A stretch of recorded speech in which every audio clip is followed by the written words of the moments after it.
Hey everybody, Wendy Sellers here, the HR lady. I am here today with my co-host JC. What's up, dude? Wendy, it is a pleasure to be back here. Thank you for having me back around. You know, it's been a tough week for me. It really has. Oh, I can't lie. Yeah, no, I was talking with my therapist. They say I have imposter syndrome, and I think she must be confusing me with someone else. I don't know.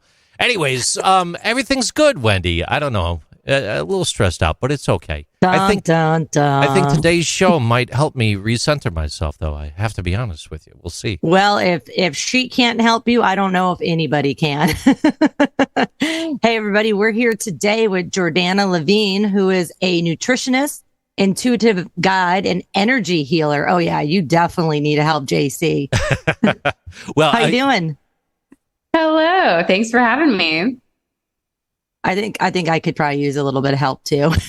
I mean, everyone can. I can't lie. I follow her on the Instagram, and I do get the majority of my daily help directly from her feed.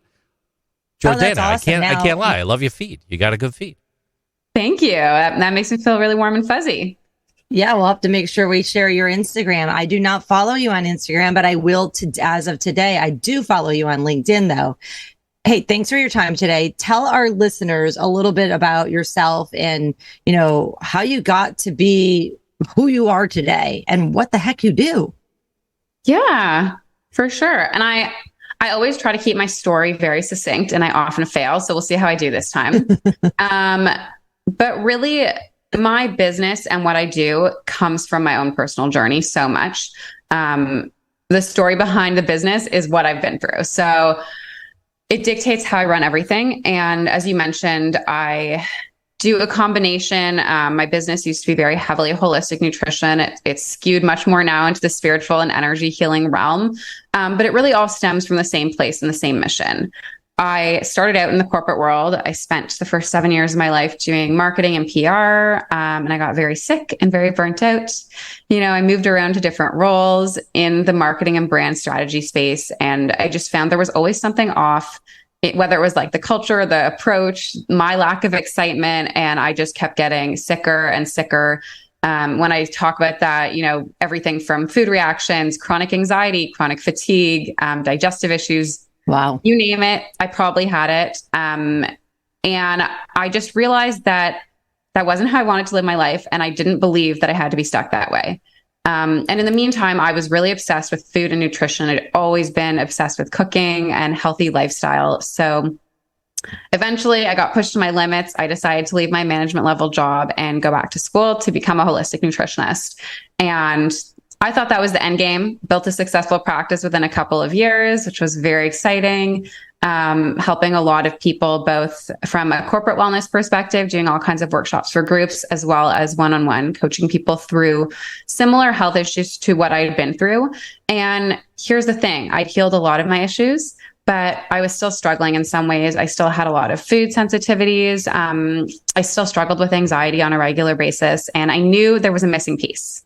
And that's where things get a little bit more magical, a little bit more spiritual, because I connected with a Reiki master through a networking event. And I had never had any experience with this stuff. I was very rooted in science, and I wanted to know all of the rationale behind everything. Mm-hmm. But I was willing to try anything. And I did an energy healing Reiki session with her, and everything just started to click in a new way that I'd never looked at the world in this way. I felt all kinds of physical shifts in my body, in my energetic body. And I just knew I had to work with this woman. And through that process, I started realizing I needed to get trained in Reiki and some other modalities, because I was feeling my emotional health improve. I was feeling my physical health improve. I was less anxious. I could eat more foods. It was just like everything was coming together. And I knew that that was my missing piece, and also something that I needed to bring to my clients.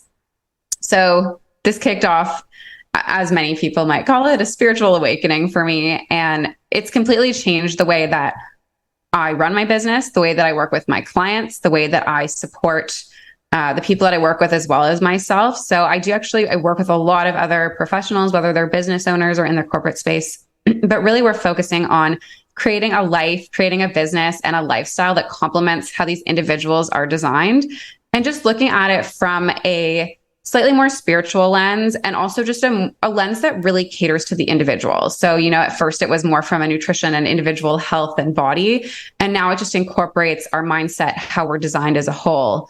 And that's really what guides the way that I work with people, whether it's a single one-on-one session or a long-term coaching relationship, or I also do like group healing sessions in a community. Wow. That's quite a change, huh? Yeah. That's amazing. That's amazing. You're feeling good. You're feeling, hey, I'm here on this earth for a reason, and this is it. Yeah, exactly. I feel like, and our missions can change and we can be awakened to new things that we need to do. But it was so blatantly obvious once I started practicing this. It was something that I was really good at.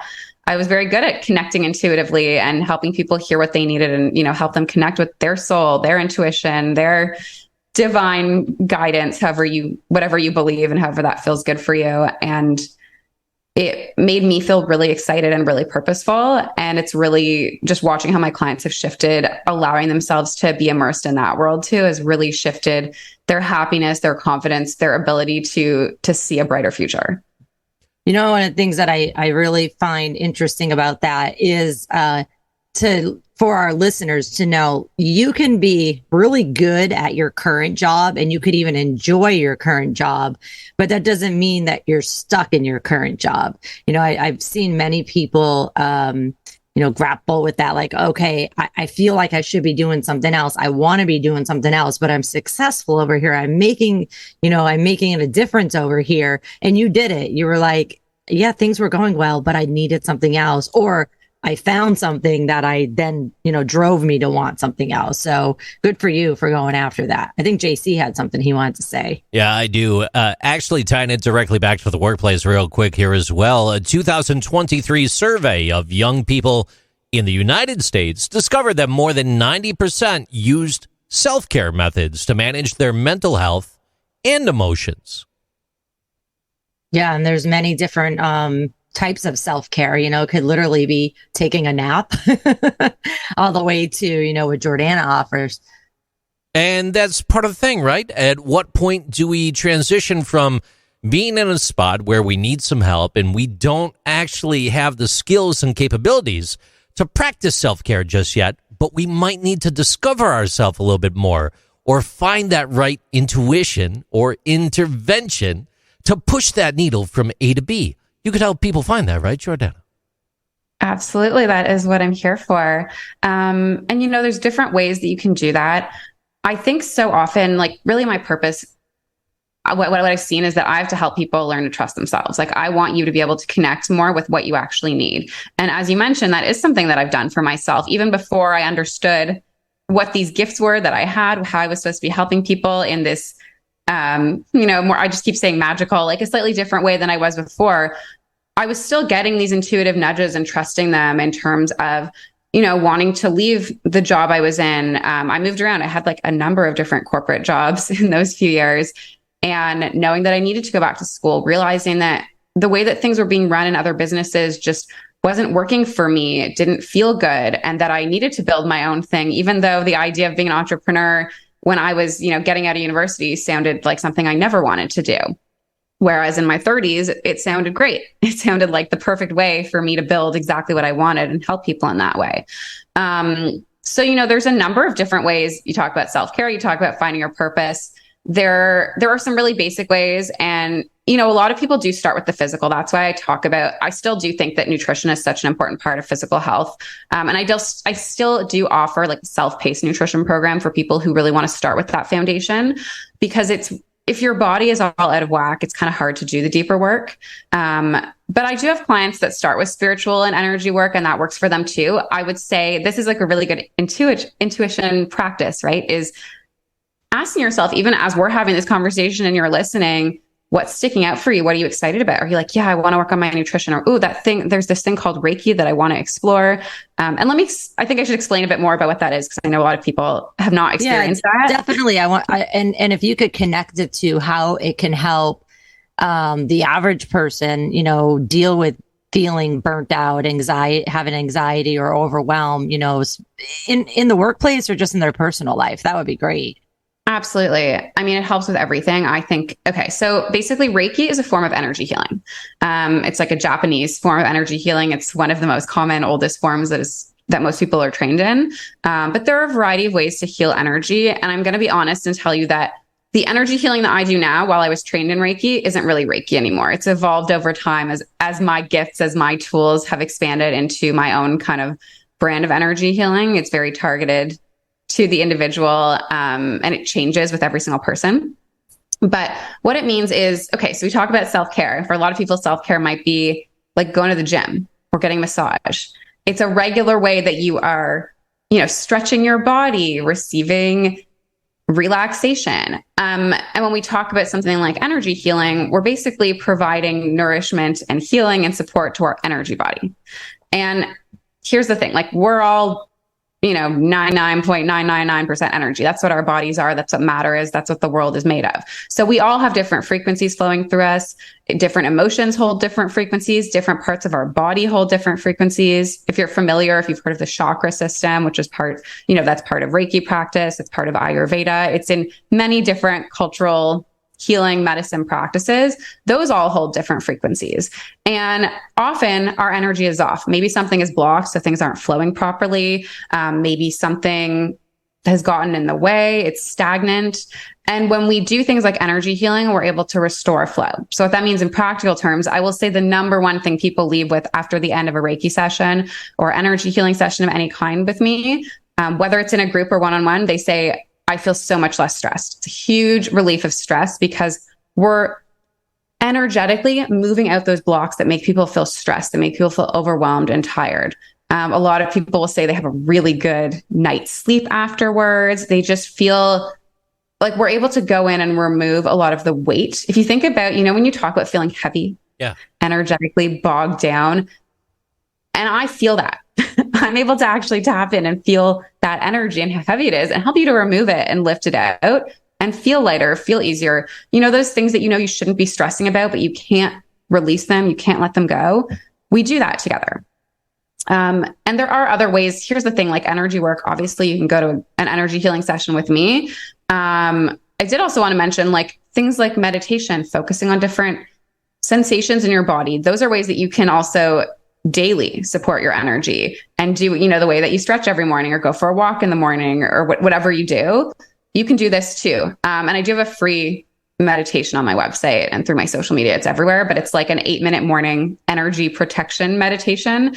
And it actually sets up your energy for the whole day, every day. And that's something you can do that is like your own tool. McKinsey Health found that a quarter of employees experience burnout symptoms in a 2022 survey of 15,000 workers from 15 different countries. According to a study conducted by Mental Health America and FlexJobs, 76% of respondents agree that workplace stress has a major impact on their mental health, and 75% are experiencing burnout in an active space as well. Wendy, your thoughts on that? Well, I'm here nodding my head. I work for myself and I am experiencing workplace stress and burnout, as we speak. And it's, we're recording, towards the December. So the end of the year. And I imagine quite a few people feel this way. I'm sure it's not just me, but I'm like, oh my goodness, something's got to change next year.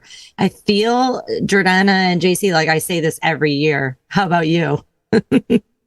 Oh, yeah. I mean, it's interesting because this has been a really busy time for me and my business. So I do these single sessions. People come to me for intuitive guidance and energy healing. It's a combination, but so much of it is tied to exhaustion, overwhelm, and also feeling like, there's still a whole month left till the end of the year. And then there's a whole new year coming and you want to kick off 2024. That's what's coming right now. You want to kick that off feeling really good. And I don't know. It's something about like the weather, the end of the year, everyone just gets tired. And things like energy healing, things like mindfulness, they can help to bring your energy back up to a higher level. I know, like I did a little ritual before this because I was on a 4-hour mastermind call and it's dark out. And I was like, we were having like our intensive day today. So, but like there are ways that you can shift that, I think it's so important for you to be reminded that you do have that power within you to shift that energy. It's just that sometimes we need a little bit of help. And, I work with mentors and coaches and healers too. That's like the person who runs my mastermind is a fellow intuitive healer. But once you start to feel comfortable being in that space, once you start to feel that kind of energy on a regular basis, it becomes a lot easier for you to take control and shift it yourself. So I always say I'm like a portal or a catalyst to help you tap into that. And then once it makes more sense to you, you can do it on your own. It becomes so accessible. The portal of Jordana. I mean, I'm not going to lie. I am a bit of a portal into some other dimensions. If we're going to get really literal. I don't know how we were going to get on this podcast, but if you book a session with me, you will find out. That's awesome. Hey, how can our listeners who, many are in the HR space or wearing the HR hat in addition to 700 other hats, how can they use services like yours or, similar to help their employees who are feeling overwhelmed, burned out, and, full of anxiety? Of course. So there's a few ways. Definitely on a company-wide level, you can book a group session with me, whether that is more in the nutrition space, if that feels more accessible to your employees right now. I have all kinds of wellness and nutrition workshops. I also do group Reiki energy healing sessions, which you can do remotely. You can do on Zoom. We don't have to be in person. I work with clients everywhere in the world. And it's just a great way to provide, honestly, like a really cool new experience. I feel like if you're willing to provide something like that to your employees, it shows that you're just open to nourishing and supporting them in ways that they might not have expected. And everyone will leave feeling relaxed. I will, walk people through it and teach them what we're doing, so it's not confusing. But those are great ways that you could bring them into the workplace.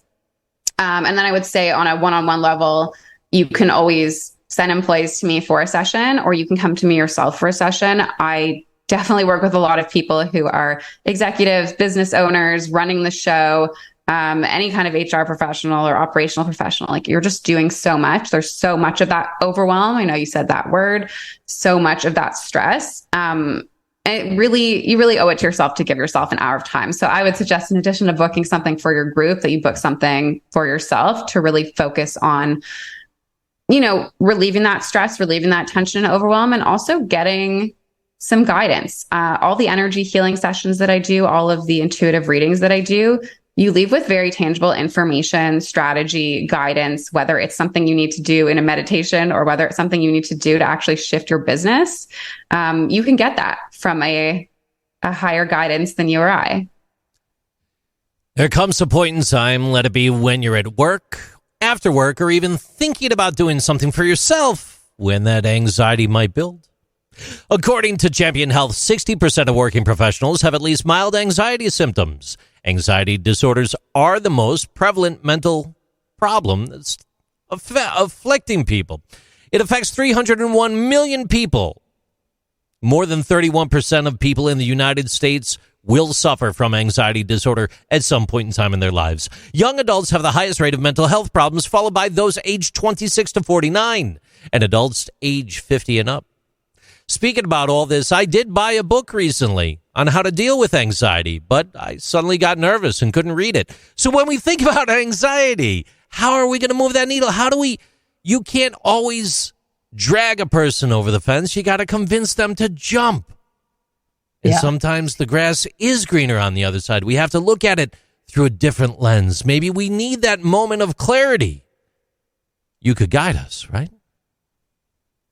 Yeah. And you know what? I think being open to a more spiritual way of looking at things, and I know that word scares people sometimes, which I totally get, because when people used to talk about that, before I entered my 30s and this new era, I was very averse to that too.